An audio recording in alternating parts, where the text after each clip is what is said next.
Chapter 128, New Piece, 2. Shh! T, what's going on? Recovering from my daze, I quickly drew my sword and calmly looked towards my surroundings. I needed to remain calm. I couldn't let my emotions get the best of me like in the past. Hoo. Exhaling, I tried to analyze what was going on. Currently, Kevin and I were trapped inside of a dimensional space with no idea about who was targeting us. Moreover, this wasn't something that was supposed to happen in the novel. Once again, reality and the plot were distorted. What was even more unsettling was the fact that this happened despite the fact that no one knew that Kevin and I were going to the Clayton Ridge. Someone must have tailed us. But who? The first name that came up in my mind was of course Gilbert, someone with who Kevin just recently got into conflict, but I quickly discarded such a notion. Gilbert was currently under strict watch from certain professors. Therefore, any move he made was extremely risky. If someone found Kevin dead, the first person people would look towards would be Gilbert, and he knew that. Hence why it couldn't be him. If it wasn't him, then who? Michael Parker? GHHH. The more I thought about it, the more I couldn't help but be confused as the frown on my face deepened. Just what in the world is going on? Vwam. Glaring towards one of the houses in the distance, Kevin pointed his sword in that direction as a red hue enveloped the body of his sword. Thereafter, he shouted. "Get out, I know you're hiding there. Kakeek, guess you found us out." Chuckling, a black humanoid creature with 2 horns on his head and bat-like wings showed up from behind one of the houses. Demon. Noticing the identity of the creature that came out, Kevin's whole demeanor changed. His body shook as veins appeared all over his face. The red hue around him intensified uncontrollably. "I'll kill you all." "Oi, calm down." Noticing Kevin's unstable mind, I quickly headed in his direction in hopes of calming him down. Kevin's state wasn't good. His hatred towards demons was on another level, as his mind right now was clouded with nothing but rage. If he didn't get a hold of himself now, things could get quite messy. However, just as I thought Kevin was about to explode, stopping me with his hand, Kevin took a deep breath and said, "Phew, I'm okay." Shortly after he said that the red hue around his body stabilized. "Are you sure?" Nodding his head, Kevin's demeanor turned incomparably serious as he looked at the demon in the air. Yeah. Moreover, we have a bigger problem to deal with. Fwa, fwa, fwa. As soon as Kevin finished speaking as if on cue, appearing from nowhere, multiple black humanoid-like creatures with bat wings and horns on their head appeared in the surroundings. A twisted malicious smile appeared on each of their faces as they looked down on the both of us like a ripe fruit ready for the taking. "Who sent you?" Standing his ground, unfazed by the demons that had just shown up, Kevin's cold and emotionless voice resounded across the area. "Who sent us?" Glancing at each other, the demons in the air merely laughed at Kevin in ridicule. "Kakeek, why must we tell you? You're merely our prey, what right do you have to ask who we are?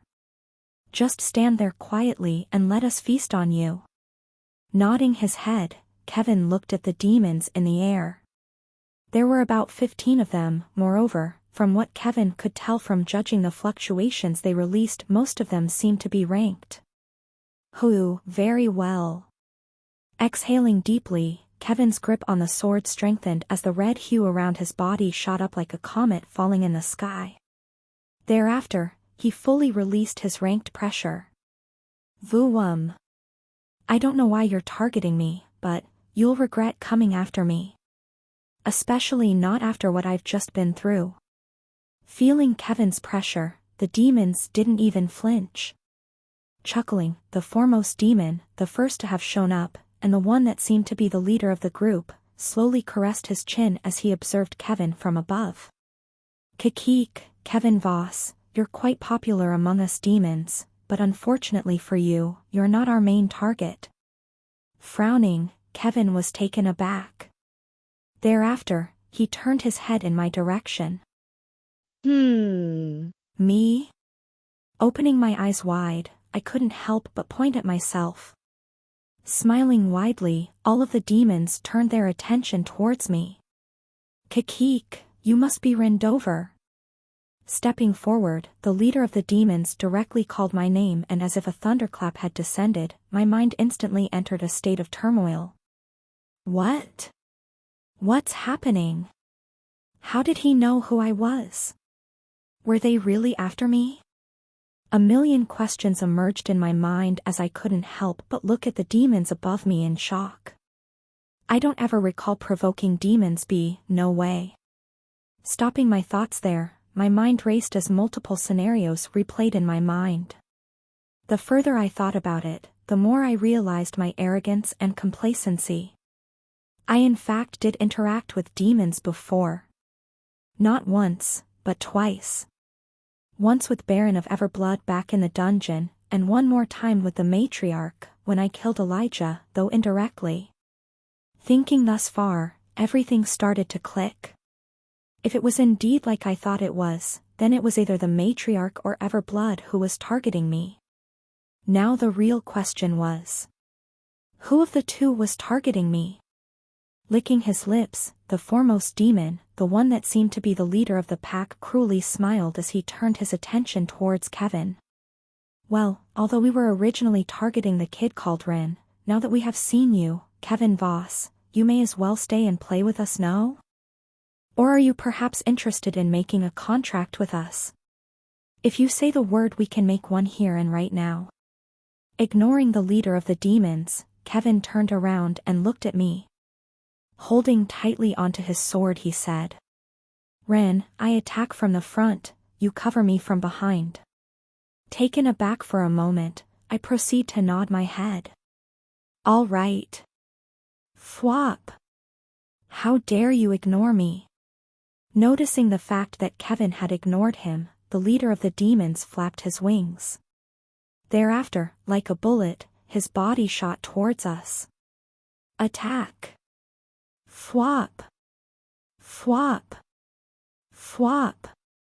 One after another, more and more demons shot down towards where Kevin and I were.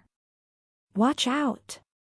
Watching the demons dive towards us, moving backward, I proceeded to draw multiple circles in the air. Vroom. Vroom. Vroom. Vroom. Vroom. Shortly after I drew the fifth circle in the air, revolving around me, 5 circles quickly encircled the area I was in. Ready. Boom. Shooting upwards, Kevin's body flew in the air as he met the demons mid-air. Hew up. Appearing before one of the demons, Kevin quickly attacked. Spurt. Slashing his sword forward, as if he was cutting through butter, one of the demons in front of Kevin split in half. What? Opening their eyes wide, all of the demons around Kevin looked at him in shock. Ignoring their shock, Kevin looked towards me as he shouted. Ren. On it. Swoosh. Moving 2 rings upwards, Kevin quickly stepped on one of them and proceeded to acrobatically move in the air. With every step he took, his blade would reap through a demon. Spurt. Spurt. Staring at the rings beneath Kevin's feet, one of the demons couldn't help but turn their attention towards me. Thereafter, extending his sharp claws towards me, the demon flapped his wings as his body shot toward me like a bullet. I'll kill you. Matching Kevin's tempo as I moved the rings beneath his feet, I soon noticed a demon quickly heading in my direction. Shaking my head, I proceeded to ignore him and kept moving the circles beneath Kevin's feet.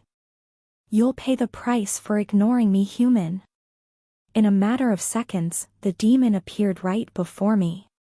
As his sharp nails neared my face, the demon couldn't help but smile maniacally as he shouted. Die. Click. However, right before his nails were about to dig into my neck, a clicking sound resounded the area I was in and the demon froze in midair. Opening his eyes wide open, the demon looked at me in horror. He could no longer feel his body. Trembling, he pointed at me as he weakly said, "I am possible. Weren't you supposed to be F-ranked?" Thud. As soon as he finished those words, he dropped dead on the ground. A small hole appeared on the top of his forehead. Glancing at the demon beneath my feet for a brief moment, I proceeded to turn my attention back towards Kevin as I softly said, "Sorry, but you're a week late." "What? What happened?" Looking at the scene below them in a daze, some of the demons in the air couldn't help but freeze for a split second. Wasn't he supposed to be weak according to the reports?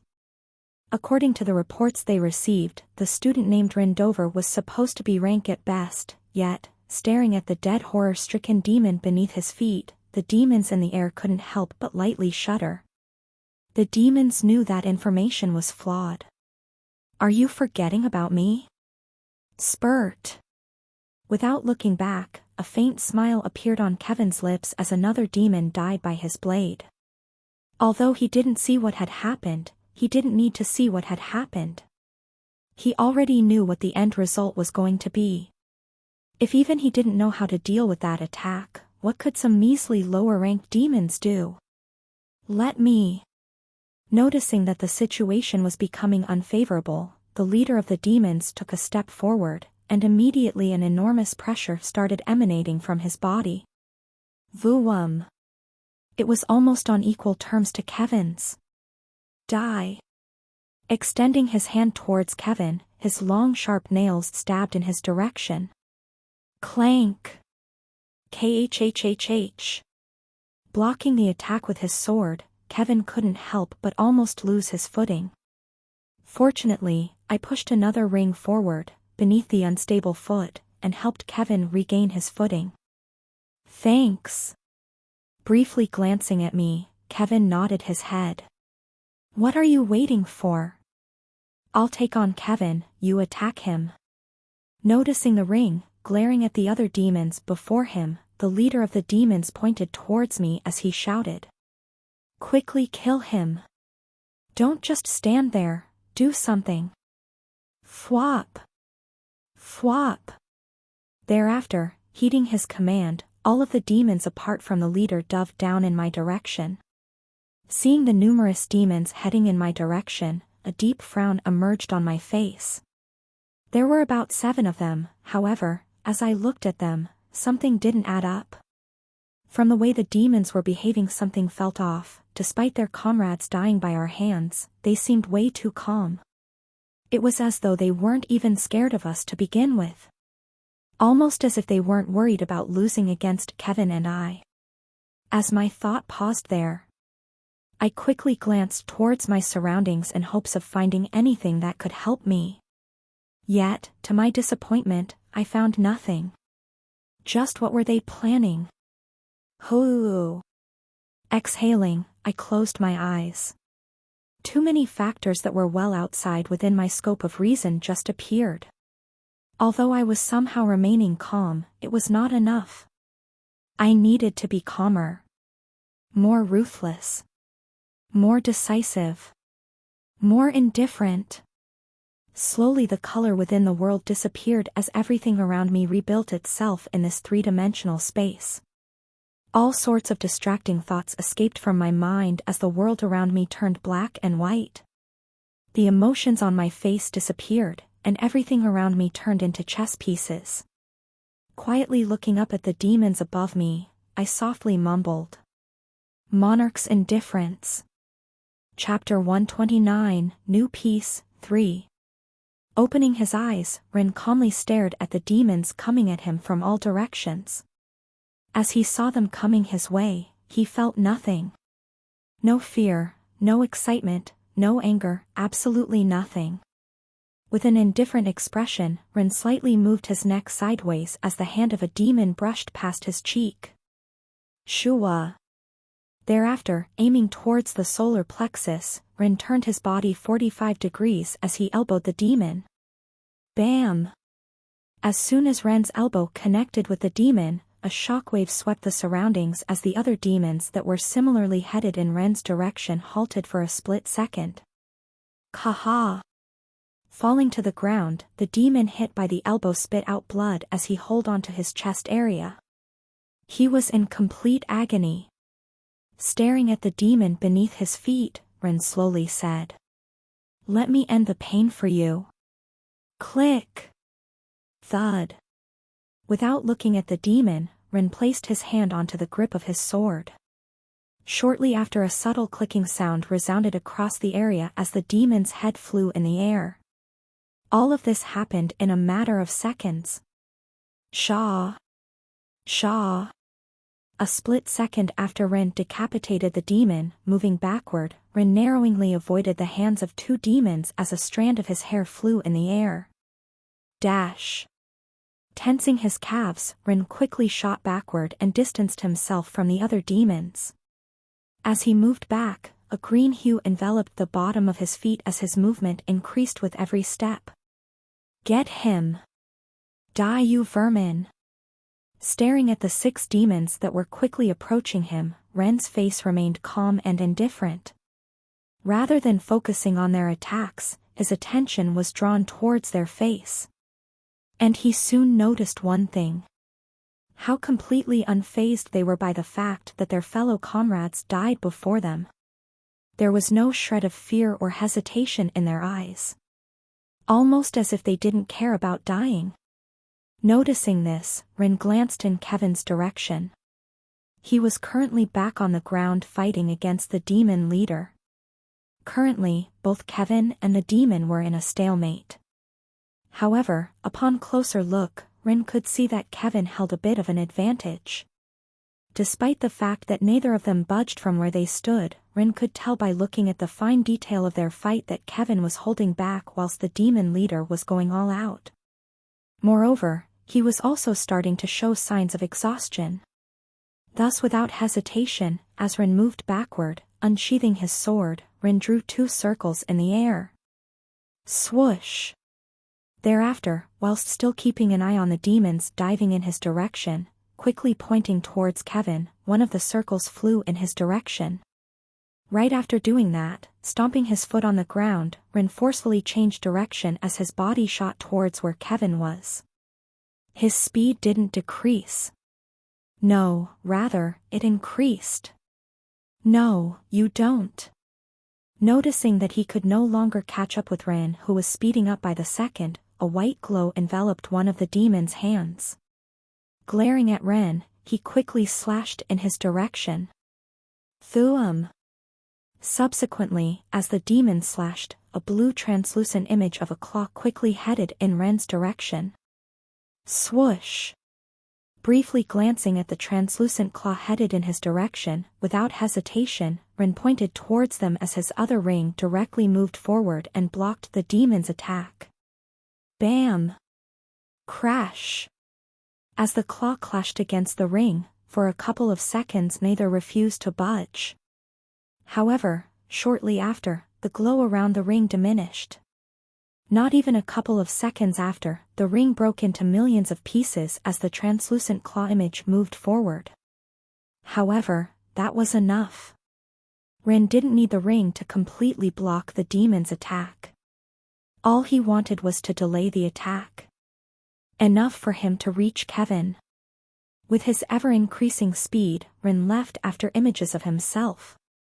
As he moved, slowly, a white glow started emanating from his body. With each passing second, the white glow around his body intensified. Hoo! A couple of meters away from the demon leader and Kevin, Ren exhaled as turbid air escaped from his mouth. Thereafter, arriving before the demon leader, at a speed that both Kevin and the demon couldn't react, pulling out his sword from the sheath of his scabbard, a white glow enveloped the surroundings. Click! The first movement of the keiki-style, quick flash. Clank! Clank! Fighting against the demon leader, Kevin skillfully and deftly dodged the sharp and pointy nails of the demon. With his sword, Kevin would counterattack shortly after the demon attacked. Like this, for the next few minutes, Kevin and the demon leader found themselves in a stalemate.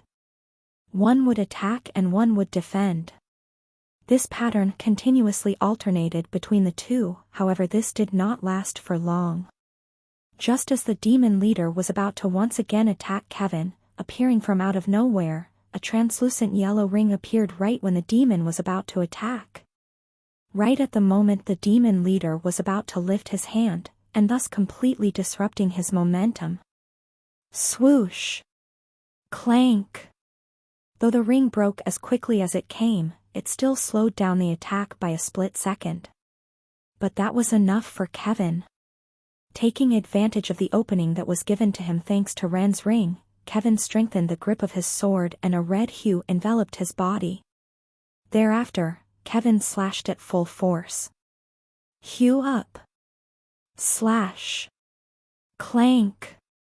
KHHH. Taking a step back, to the demon leader's surprise, he now found himself on the losing end.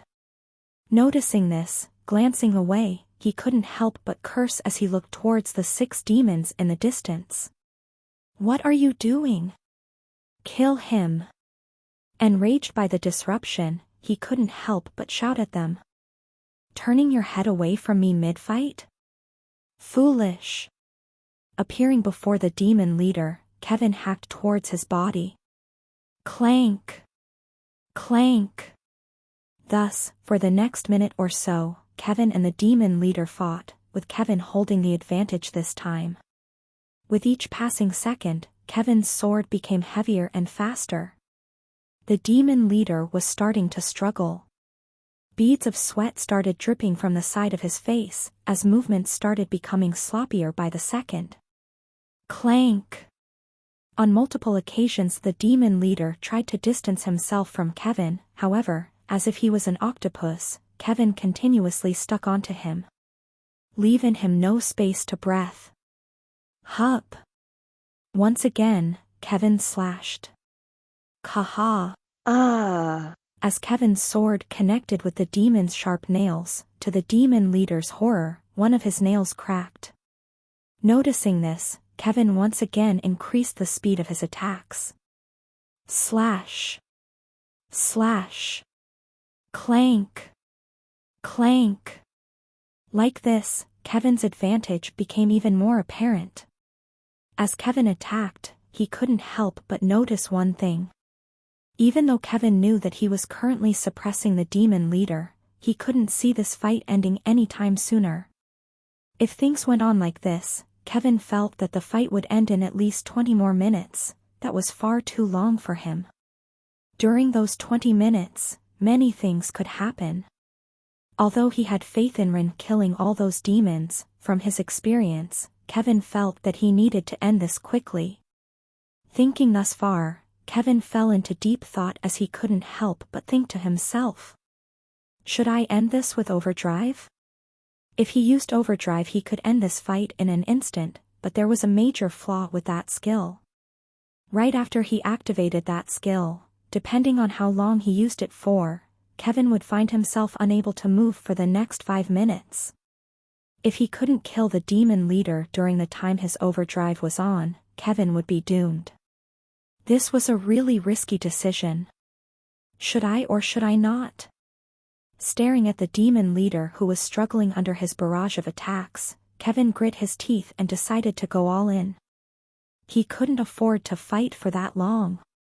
The faster he killed his enemy, the better. Moreover, he was confident he could win this. Over. However, midway through activating overdrive, Kevin suddenly felt a gush of wind brush past his skin as subsequently after, the world around him turned white. Click!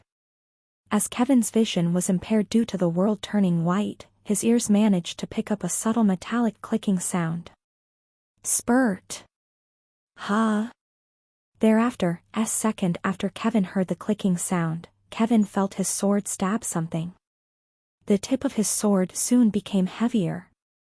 Not long after he felt that sensation, the world around him regained its normal color and what Kevin saw made him freeze on the spot. The demon leader's body impaled on his sword.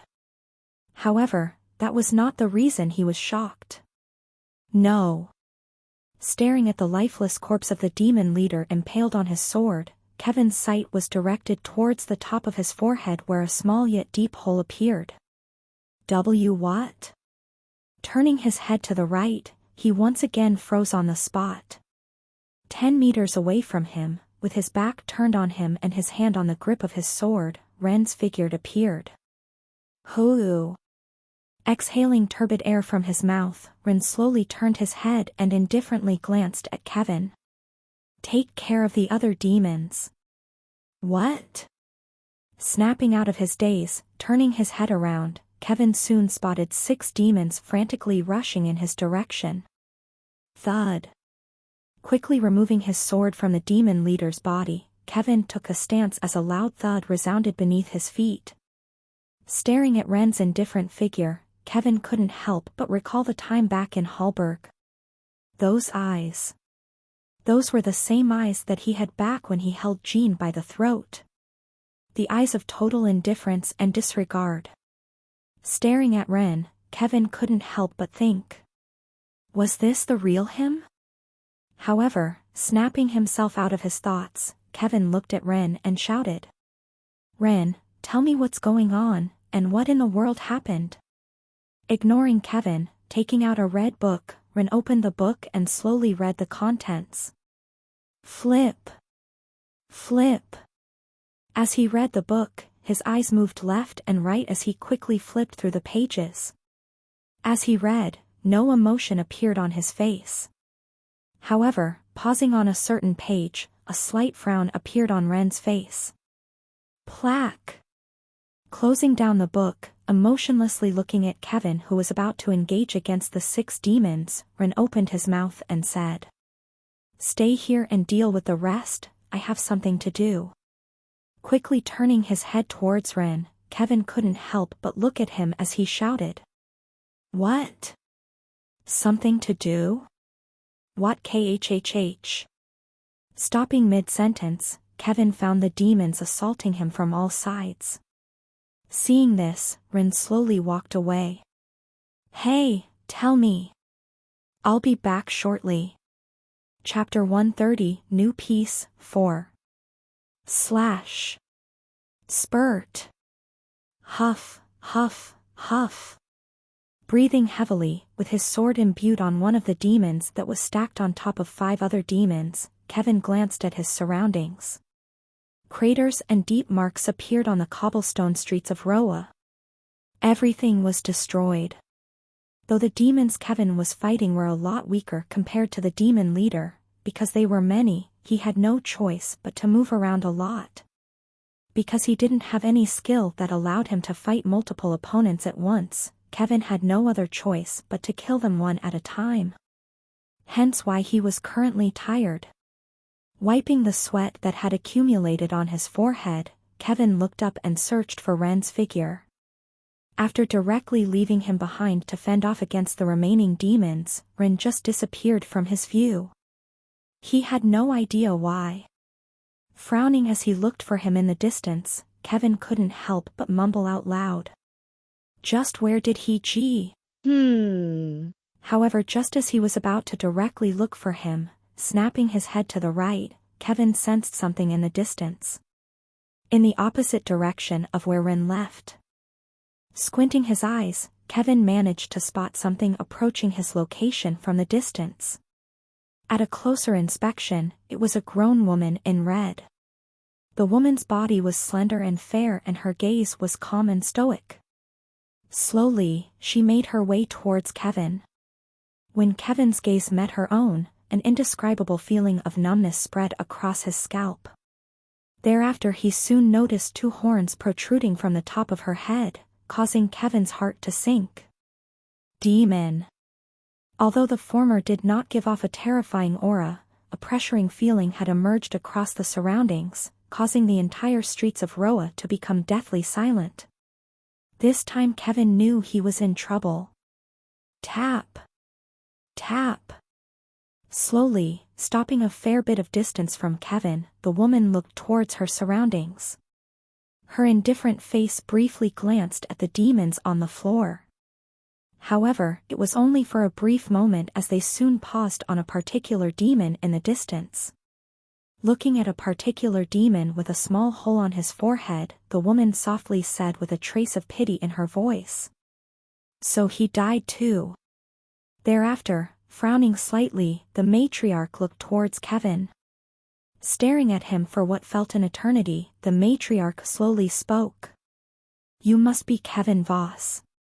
Increasing the grip of his sword, Kevin didn't respond. Right now his mind was racing as he thought of solutions to get out of this situation. The person before him was on another level compared to the demon leader he had just fought. He even felt that even if he used overdrive, he wouldn't be able to win. Things were serious. Hoo. Kevin's heart palpitated as he couldn't help but take a deep breath to try to calm himself down. "I see, you're a mute. How unfortunate." Deeply staring at Kevin, who refused to speak, the matriarch looked around and asked, "Where is he?"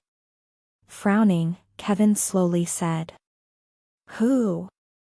Raising her brow and glancing at Kevin, the matriarch lightly smiled as she said, "The boy named Ren." Hearing Ren's name being mentioned, Kevin couldn't help but frown. Him again. It seems like everything that had happened today was somehow related to Ren. Just what did he do to earn the ire of the demons? After this was over, Kevin was definitely going to get answers from him. Staring at the matriarch before him, Kevin slowly asked as he tried to buy time, "What do you want from him?"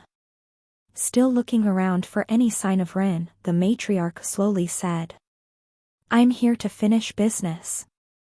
Smiling, Kevin helplessly said, "Sorry, I can't help you there. You see, I'm also looking for him." Soon after Kevin finished speaking, a tense and stifling atmosphere enveloped the area where Kevin and the matriarch were. "I see."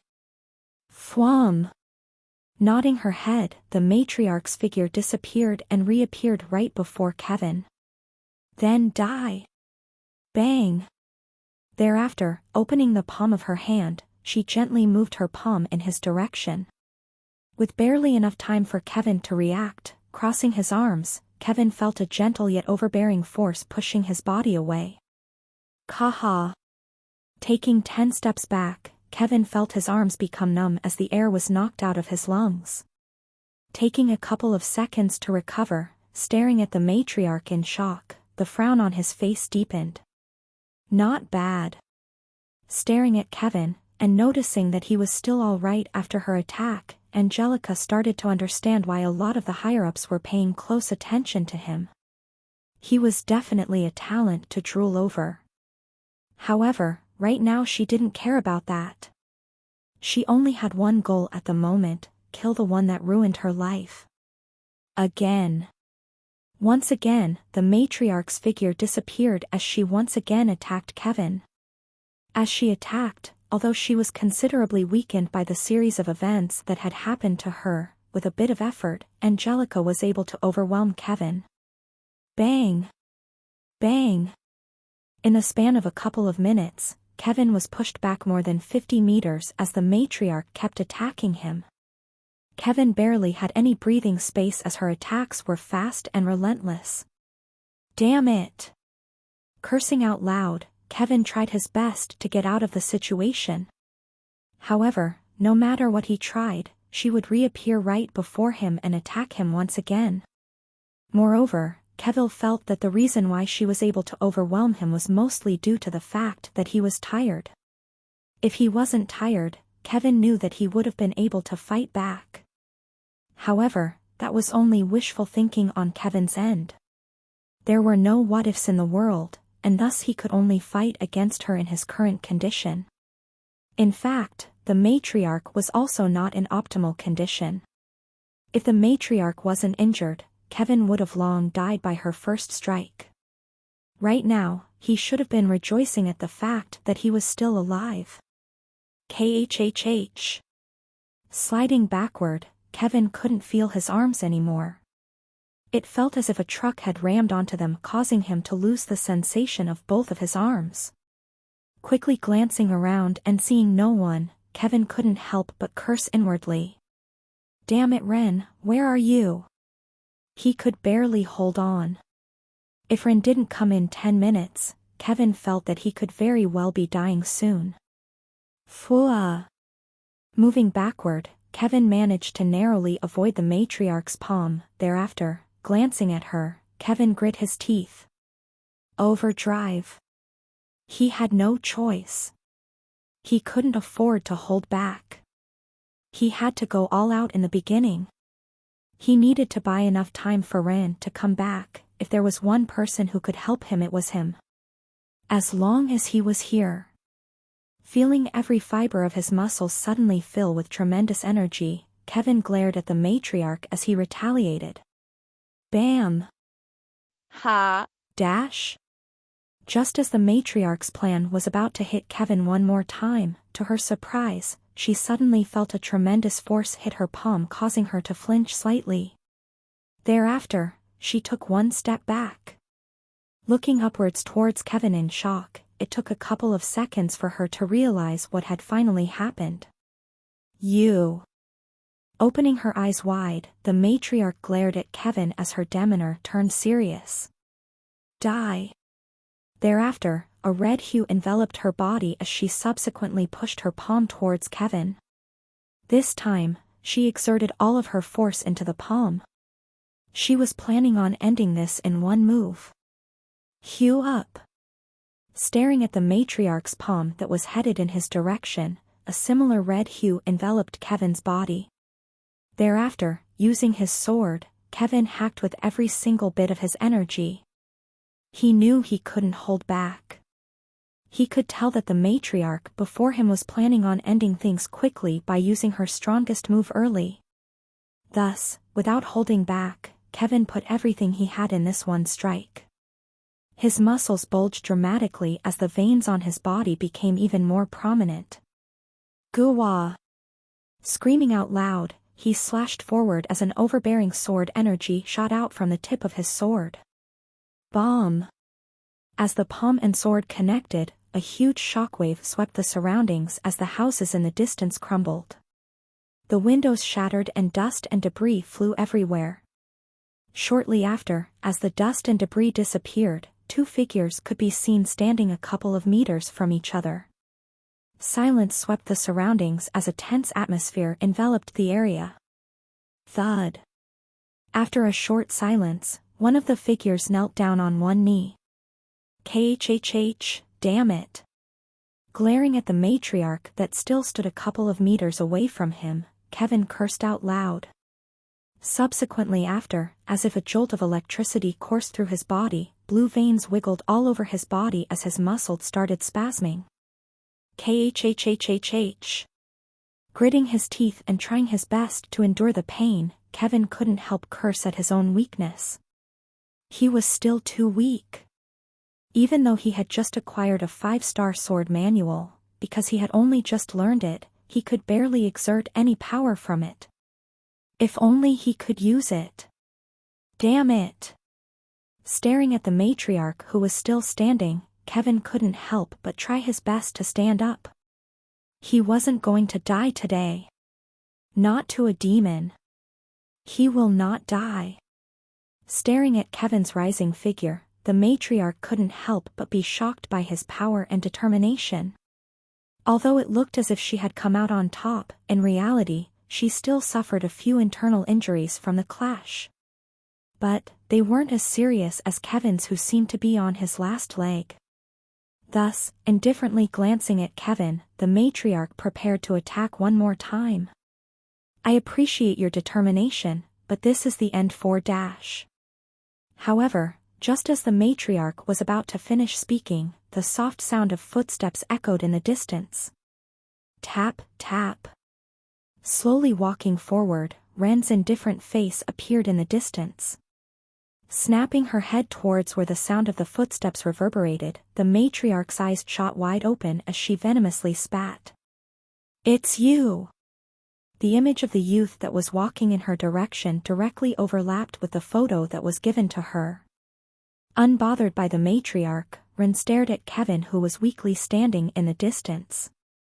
Nodding his head towards him, Ren slowly said, "Good enough." Staring at Ren, who was indifferently walking forward, Kevin smiled slightly as he supported his body with his sword. "Took you long enough." Looking away from Kevin, Ren directly looked at the matriarch before him as he leisurely walked in her direction.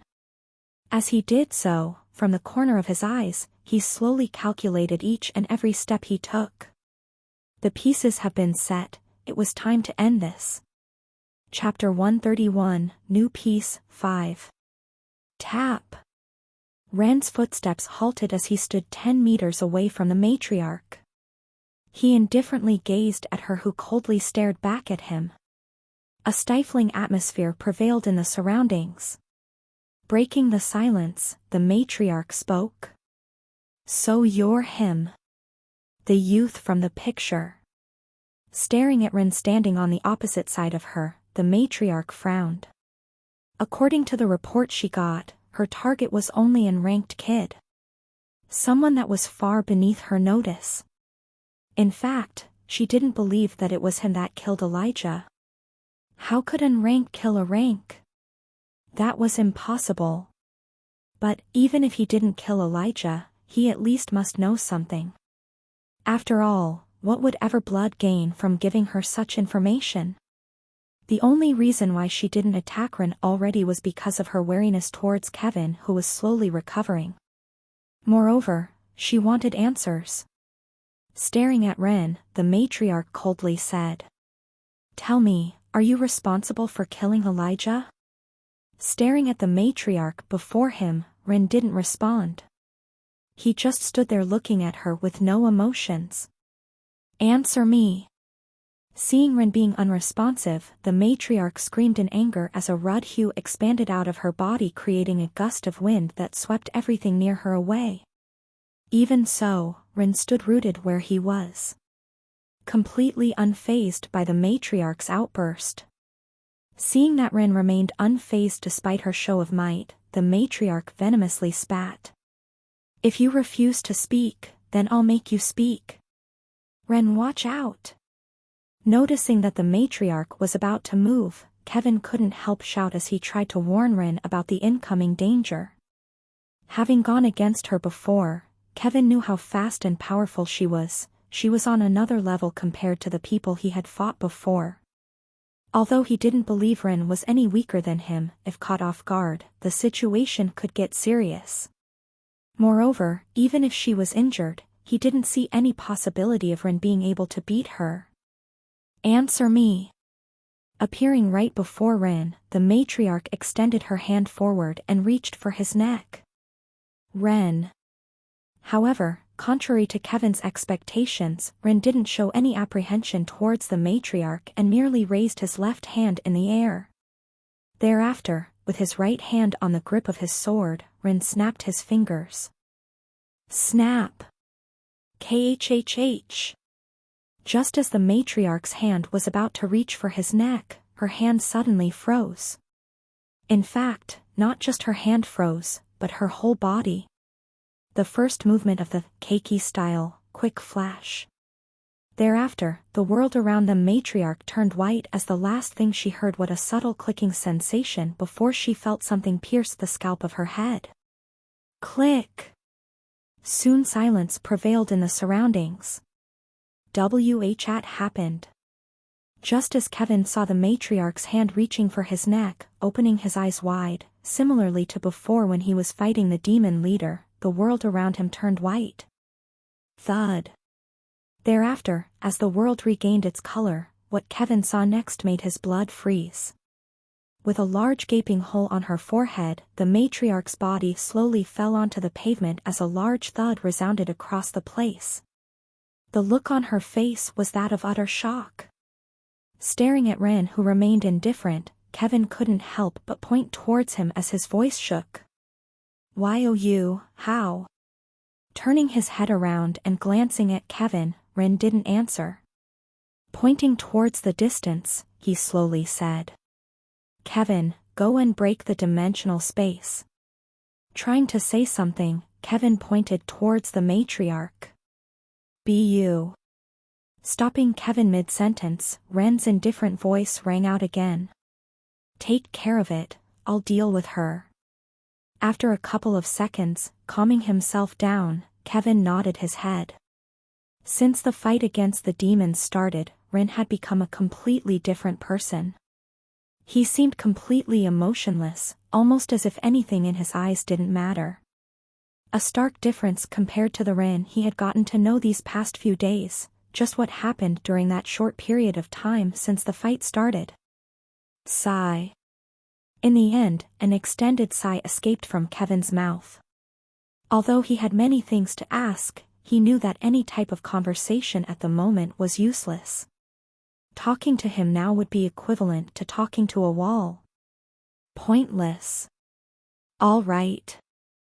Thus, Kevin eventually nodded his head and prepared to look for the device responsible for creating the dimensional space. Although he didn't know where it was located, it shouldn't be hidden too far from them. Thus, glancing at Ren one more time, Kevin's eyes soon paused on the matriarch on the floor. Deeply staring at Ren for a couple of seconds, he eventually turned his head and went to look for the device. Watching Kevin's figure disappear in the distance, Ren subtly glanced towards the distance where a statue with two ruby-red eyes quietly sat on top of a building. E-ranked artifact twin gargoyle. Staring at the statue from below, Ren knew that the reason he managed to win was because of the artifact that he had picked up not long ago. Currently, the statue's eyes were staring right where the matriarch's body was laying down. Having caught a glimpse of the future thanks to the book, Ren had set everything up beforehand. The reason why he was absent when Kevin was fighting was because he was busy setting the pieces in motion, because he knew that he couldn't beat the matriarch one-on-one even if Kevin went all out or worked together with him. Using the book, Ren managed to devise a plan in which he could beat the matriarch. By having Kevin exhaust the matriarch beforehand, Ren took advantage of the time Kevin bought him to set everything up. Cross-referencing with the book, Ren managed to pinpoint the exact location at which the matriarch would move and carefully place the artifact there. Right after he was done setting up the artifacts, right after Kevin was on the verge of losing, calculating the distance, Ren slowly approached the matriarch and stopped right before the gargoyle's statue operating area. The area where he stopped was also perfectly set up to lure the matriarch to him. Like this, when the matriarch attacked, all Ren did was snap his finger. Although it only stopped the matriarch for a split second, that was enough for Ren. Having calculated the timing, right before the matriarch froze due to the statues, Ren already activated the first movement of the keiki style. Subsequently, as the matriarch was wide open due to her body freezing, Ren's sword directly pierced her in the head. Everything that happened was within Ren's calculation. Nothing escaped his perception. "Stop pretending, wake up." Staring at the matriarch on the ground, Ren's indifferent voice rang out. Raising his sword in the air, he directly pierced her in the stomach. Spurt. Jaya ya. Letting out a pained scream, the matriarch's white eyes soon regained some clarity as she glared at Ren. Yo you. Staring at the matriarch, unfazed by the fact that she was still alive despite the hole in her forehead, Ren slowly said. You think I forgot about the fact that you higher-ranked demons only die when your core is destroyed? GHH. Hearing Ren's words, the matriarch glared at him as she tried to retaliate. However, her body refused to budge. Although she wasn't dead, her injuries were serious. Moreover, with her stomach currently pierced by Ren's sword, she could only helplessly lay down on the floor. Gritting her teeth, she angrily spat. GHHH, what do you want from me? Staring at the matriarch on the ground, with his sword imbued on her stomach, Ren slowly extended his hand towards her. Spurt.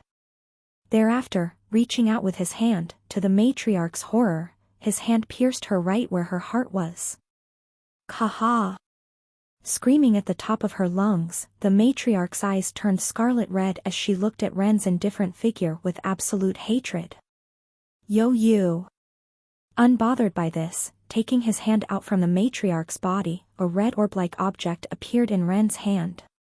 Staring at the orb, the matriarch's face turned crazed as she screamed at the top of her lungs. Don't you dare!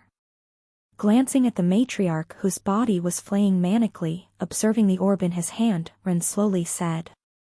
According to the books in the academy, they say that upon ingesting a demon core, a human can take control of a demon. Pausing there, Ren played with the core on his hand. Once a demon reaches a noble rank, they develop a core. From there, the only way they can die is through directly breaking the core into pieces. KHHHAA. Squeezing the orb lightly, Ren's grip relaxed right after he saw the matriarch's face became pale. Because a demon can only die when their core is destroyed, humans found a way to control demons. By directly swallowing the core of a noble rank demon, we found out that by simply channeling the mana inside of our bodies, humans can directly break the core with a simple thought, resulting in the immediate death of the demon. Moreover, the demons can't even think of committing suicide as they can't die since their core isn't with them. Glancing at the matriarch whose face was incomparably dark, Ren slowly said. After years of fighting against the demons, this was what the humans came up with in order to fight against them, am I wrong? Listening to Ren speaking, the look of terror in the matriarch's eyes became more and more apparent. Being controlled by a human was considered taboo by the demons. Their worst possible nightmare. How could the proud demons stand being controlled by an inferior race like them? Impossible. To make things worse, once they were under the control of a human, even if they managed to get their core back, they would no longer be eligible for any important positions, nor would they be able to live like before, as they would be scorned daily by their fellow tribesmen. It was the worst possible outcome for any demon. Thus, staring at Ren, the matriarch pleaded. Don't do it. I'll give you all my belongings. Treasures. Indifferently glancing at the matriarch, Ren took the orb and slowly placed it in his mouth. Thereafter he swallowed it. Gulp. No! Watching Ren swallowing her core, the matriarch's blood-curdling scream resounded across the area. Fu-wam. Ingesting the orb, a gust of wind expanded from Ren's body as everything within the vicinity flew away. As this happened, the matriarch found herself looking at Ren with a look of despair plastered on her face. Stopping all signs of protests, the matriarch's eyes became hollow as she laid down on the ground and repeatedly mumbled. It's over, my life is over. Unbothered by her expression, Ren extended his hand towards her and coldly said. Be my peace. Chapter 132, New Members, 1. Not so far from where Ren and the matriarch were, sitting on top of one of the rooftops of the houses in the distance, was a black humanoid figure. Cuckoo, oh, how interesting. With his legs dangling off of the roof of the building, the demon's body trembled uncontrollably as he tried his best to contain his laughter. However, this did not last for long as he eventually laughed out loud and exclaimed. Cuckoo, ha ha ha ha ha ha ha, how fantastic. Clapping his hands, the demon looked as though he had just watched the most entertaining movie in his whole life. He just couldn't stop clapping his hands as he continuously shouted praises in the air. Clap! Clap! Clap! Cuckoo, what a fantastic twist to the story. Who would have expected such a twist? Fantastic. Brilliant. Bravo. After a while, pausing and placing his hand on his mouth, Everblood's smile deepened. Glancing at the black coffin beside him, Everblood slowly caressed it with his long and skinny black fingers. Cuckoo, although I was supposed to be inside of the coffin recovering, my curiosity got the best of me, and eventually followed the matriarch here. I just really wanted to see him, you understand me, right? Glancing back towards Ren's figure in the distance, with his elbow on his knee, propping his head with his hand, Everblood's smile twisted. Ku, when I saw you I almost couldn't hold back my impulse and almost appear before you. I really wanted to appear right before you. I have so many questions to ask. How have you been since the last time I saw you? Do you remember me? Just how much have you grown since the last time I saw you? Just how much more can you entertain me before I can throw you away? The number of questions I have for you are so many that I can't even know where to begin with. Pausing slightly, Everblood covered his face with his large black hand. Thereafter, his body shook slightly. Kukuku, what I saw was a lot more than I could have ever bargained for, Kukuku. Ah. To think that in such a short period of time you've grown up so splendidly, it was far beyond what I had expected. Holding onto his face with his long fingers, a look of insanity appeared in Everblood's eyes as he couldn't stop himself from salivating. In fact, you've even made me, a Baron-ranked demon, slightly fear you, but isn't that great? With this my thrive to crush you increased even more. Ah. Yes, just imagining your future growth is motivating me to reach further heights. Hugging his body tightly, Everblood shivered uncontrollably. Just the thought is sending shivers down my spine. Oh Rin, thank you so much. After a while, Everblood stopped and stared at the gargoyle statue not so far from where he was. Glancing back at the matriarch that was on the ground with a large gaping hole on her forehead, Everblood smiled. Although you've used some trickery to deal with her, it was still very impressive. I am impressed, very impressed. Such level of thought to detail and planning, you did not disappoint the expectations I had set for you. Staring at Rin extending his hand towards the matriarch, Everblood stopped for a second. Soon after, as he saw Rin pierce her heart and swallow her core, Everblood's body started shaking uncontrollably. Oh my! What's this? You're planning on taking Angelica under your control, Kukukuk. This is just amazing. To think you would do something like that, Kukuku. Laughing maniacally for the better part of a minute, Everblood eventually stopped. Thereafter, his face became serious. Fortunately, I had taken into account such a possibility beforehand. We wouldn't want our first meeting to be spoilt by something as insignificant as this now, do we? No one likes spoilers after all. Raising his right hand, Everblood snapped his fingers. Snap! With a snap of his fingers, the matriarch that was on the ground beneath Ren's feet opened her eyes wide for a split second. Thereafter, her eyes became white before quickly regaining their clarity. It was so subtle that no one noticed her behavior. Not even Ren, who under Monarch's indifference. Staring at the matriarch from above, Everblood nodded his head as a smile returned to his face. With this, she should have forgotten everything about me. During the last meeting with the matriarch, Everblood had given her a demon fruit that she had shortly after ingested in order to recover from her injuries. Having thought of the possibility of Ren possibly swallowing her demon core or interrogating her once he defeated her, Everblood decided to place a little something inside of the fruit. Although he didn't poison it as that could have been easily discovered by her, he did add a little bit of a surprise for her. A little curse that made her forget about the encounter she had with him. Many factors may have contributed to her not managing to find the curse, her unstable mental state, how well hidden the curse was, but out of all the reasons, the main one was the fact that the curse held no danger towards her. Because it wasn't a potent and dangerous curse, the matriarch was unable to sense the curse and thus swallowed the demon fruit without any wariness or apprehension. Big mistake. Staring at the matriarch who was tilting her head in confusion, Everblood looked at Ren and smiled even more deeply. We can't be having you knowing of my existence just yet, Ren. Such an important moment will be saved for when our little game will come to an end, so hold on tightly till then. I will eventually come for you, and when I do... Ah. The heavens will rejoice. Flop. Extending his large bat-like wings, Everblood took the coffin of the cursed knight with him and silently slipped away in the distance. Glancing towards Ren one more time, he smiled and said, "I'll be seeing you in a while, and when I do, next time, I'll let our game be even grander and more entertaining than ever before." Cuckoo, ahahaha. Saturday, Kaisa headquarters.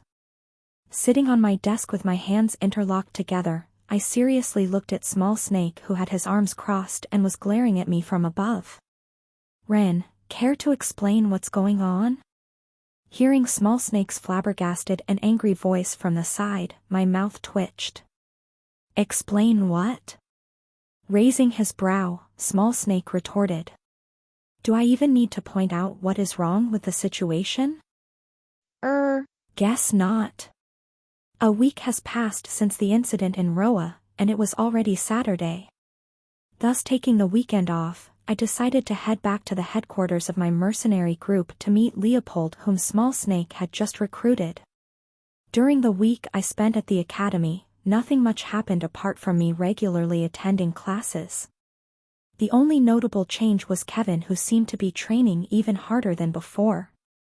Perhaps because of his loss against the matriarch, or because he got his hands on a 5-star sword manual, Kevin seemed to be putting everything he had into training. Well, normally I would have been happy with this development, as Kevin getting stronger was a good thing, but for the past week, my mind has been preoccupied with something else. Puff. Not so far from where Small Snake and I were, with his legs on the desk and puffing out a mouthful of smoke, Leopold stared at the ceiling of the room and joined in the conversation. I saw a lot of crazy stuff during my days in the Moonlight Mercenary group, but this tops them all. If not for the fact that I knew this place was sketchy from the very beginning, I would have long refused to come here. Briefly glancing at Leopold from the corner of my eyes, I looked back towards Small Snake and seriously said, "Small Snake, there may have been a little bit of a cock-up." Raising his brow, Small Snake pointed towards his right, where a beautiful woman coldly sat with her arms and legs crossed. "Oh. Pray do tell me if that has anything to do with the demon that is in our office, who apparently has been staying here for the past week without me knowing." Coughing in embarrassment, I stood up and walked towards Angelica. Glancing at both Leopold and Small Snake, I introduced her to everyone. Kiem, let me introduce you to our guest. Angelica von Doix, previous matriarch of the Charm Tribe clan and a new member of our mercenary group. As I finished introducing her to everyone, the room instantly became quiet, as both Small Snake and Leopold were at a loss for words. With the cigarette still in his mouth, Leopold looked at Angelica, who was coldly looking back at them. It looked as though she wanted to skin everyone in the room alive. Puff. Removing the cigarette from his mouth and exhaling smoke in the air, Leopold couldn't help but say, "Well, that's one hell of a cock-up." Chapter 133, New Members, 2. Sigh. Sighing out loud, I couldn't help but glance at the matriarch, no, Angelica, from the side. It's been a bit of a rough week for me. Under the influence of Monarch's indifference, it seems like I enslaved her and forcefully brought her here. Fortunately, I wasn't in any danger, as any time she would try to attack me, all I had to do was channel the mana inside of my body towards where the demon core I swallowed was located, and she would be subjected to immeasurable pain, stopping her from whatever she wanted to do. Like this, Angelica was pretty much under my control. However, even if she was under my control, that didn't mean she would do anything I asked of her. After all, although I could dictate her life and death with a simple thought, that was of no use for me. How could I use a pawn that refused to move? Such pawn wasn't something that I needed nor wanted. There was no point in me keeping her if she refused to listen to my orders. I didn't need such liability to stick with me, especially not when considering how dangerous of a person she was. Hoo. Leaning back on my chair as I exhaled, I started thinking of a way to fix this problem. Although I hate to say it, taking her in was in fact the right decision. Considering her strength, she was probably the strongest person among us in the mercenary group, and by quite a large margin at that. Moreover, she could still grow stronger, especially since I knew of a couple of things that could benefit her growth. Glancing at the matriarch who was coldly sitting not so far from where I was, massaging my chin, my mind raced. Since I already swallowed her core, she was definitely somewhat under my control. The problem was, how do I get her to willingly follow my orders without betraying me? Although the demons seemed united, in reality, they weren't. If not for the Demon King keeping them in check with his overwhelming power, all hell would have broken loose among their ranks, and I could use this fact to my advantage. The fact that her loyalty towards their own race wasn't very strong. Thinking thus far, I glanced towards Small Snake and Leopold, who were both looking at me. Thereafter, nodding slightly towards them, I said, "Small Snake, Leopold, can you guys give us a minute?" Staring at me for a couple of seconds, Small Snake's head alternated between me and Angelica a couple of times before he eventually nodded his head. "All right." Standing up from his seat, and tossing the cigarette in his hand towards the trash can, Leopold lightly waved his hand as he followed Small Snake out of the room. "Take your time, boss." Clank. Shortly after they left, as the doors to the room closed, silence enveloped the room. Breaking the silence, I looked at the matriarch and lightly said, "So, still not speaking?" Crossing my legs, I stared at the matriarch, who was quietly sitting in her chair. Ever since I brought her here, she didn't speak a single word. She neither complained nor lashed out. I guess that was her way of telling me that she won't do anything I ask of her. Smiling inwardly, I lightly covered my mouth to hide the smirk that had appeared on my face. Staring at Angelica, who was coldly looking back at me, seemingly wanting to devour me whole, I lightly spoke. "Do you want your freedom back?" Frowning, Angelica didn't respond. There was no way she would believe anything that came from my mouth. In her head, I was a vile worm that only won due to some trickery. To her, every word that I spoke was merely a trap devised to trick her into doing something that she didn't want to do. Fool me once, shame on you. Fool me twice, shame on me. Coldly staring at me from her seat, Angelica tried her best to hold herself back from lunging at me in hopes of killing me. Noticing her unresponsiveness, I once again spoke. "Let me rephrase, do you want your core back?" Once again, Angelica refused to speak.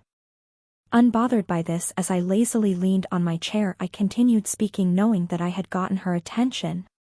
"You see, returning your core isn't actually that hard of a task for me. It's just that it really wouldn't be profitable on my end, you understand?" Pausing and looking at Angelica straight in her eyes, I smiled and said, "If I were to return you the core, what can you offer me?" Staring at me for a couple of seconds, after a short pause she said, "What do you want?" Hearing her speak, I couldn't help but lightly chuckle as I spoke. Ah. "So you can speak. Doesn't this situation seem a bit ironic? I remember you calling me a mute before dash." Cutting me off, Angelica's cold voice echoed across the room. "Get to the point." Smiling slightly, I sat up straight. Staring at the matriarch in the eyes, I shook my finger. "Tut, tut, just listen to what I have to say. I will offer you a deal, and you will decide whether you agree or not." Pausing there for a second, my demeanor turned serious as I coldly looked at her as a white hue started emanating from my body.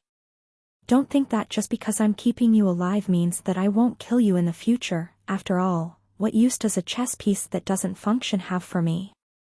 Me offering you a deal is your last chance at keeping your life. If you choose to refuse, only death awaits you."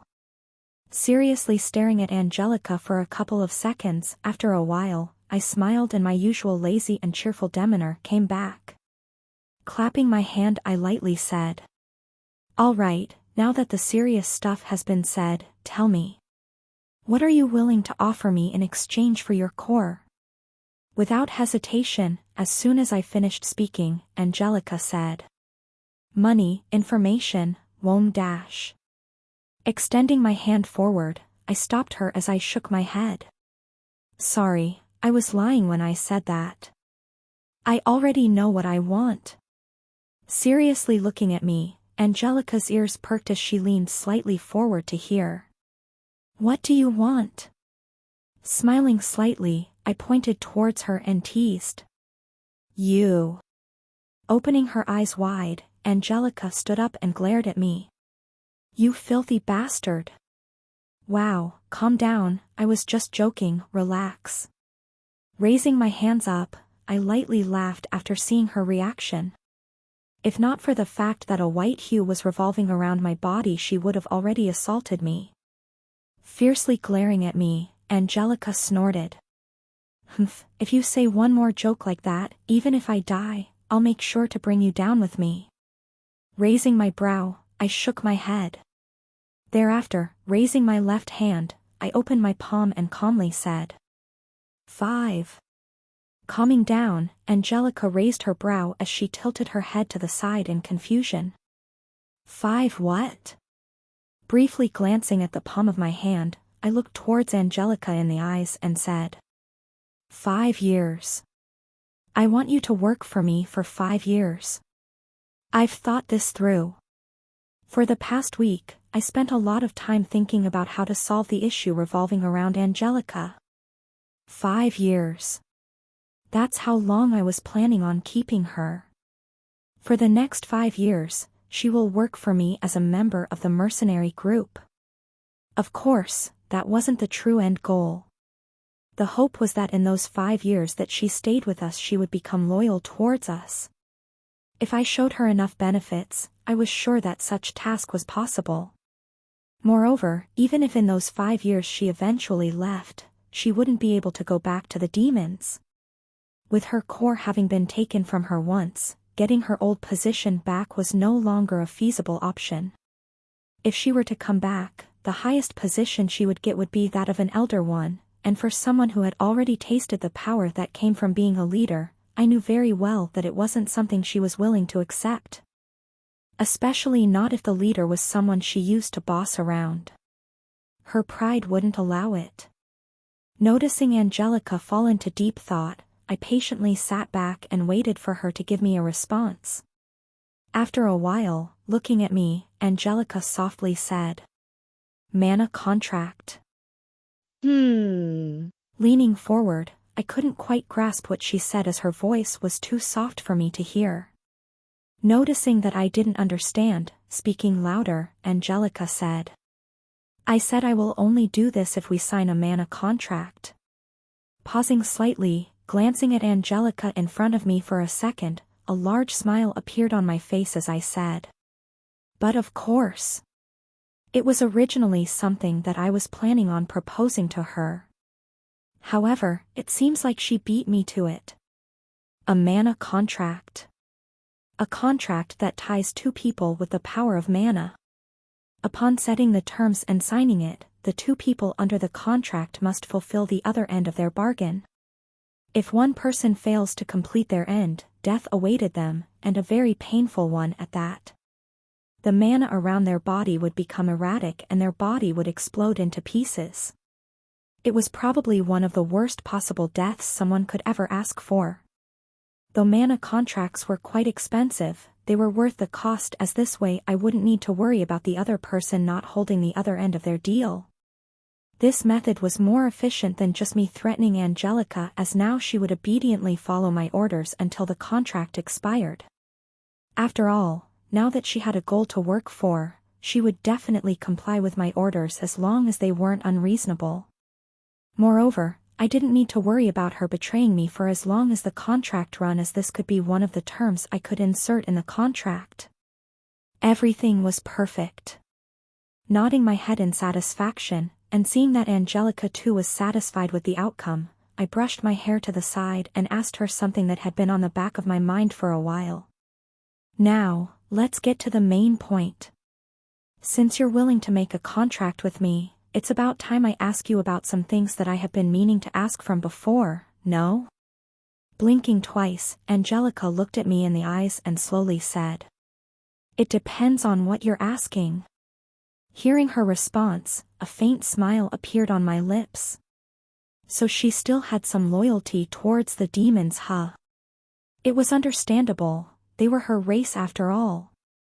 No matter how much she detested them, she would still have some loyalty towards them, but that's fine. I really wanted to see if her opinion would still be the same by the time those 5 years end. I really was starting to get curious. In 5 years' time, will you still be my pawn or will you be something that I will have to discard? Will you choose to follow me after everything I will show you, or will you go back to the demons? Smiling to myself, I paused my thoughts there. Staring at Angelica in the eyes, I asked her the question that had been bothering me for a long time. What I wanted to ask is, why did you think it was me that killed Elijah when everything pointed towards Amanda being the killer? Moreover, why me?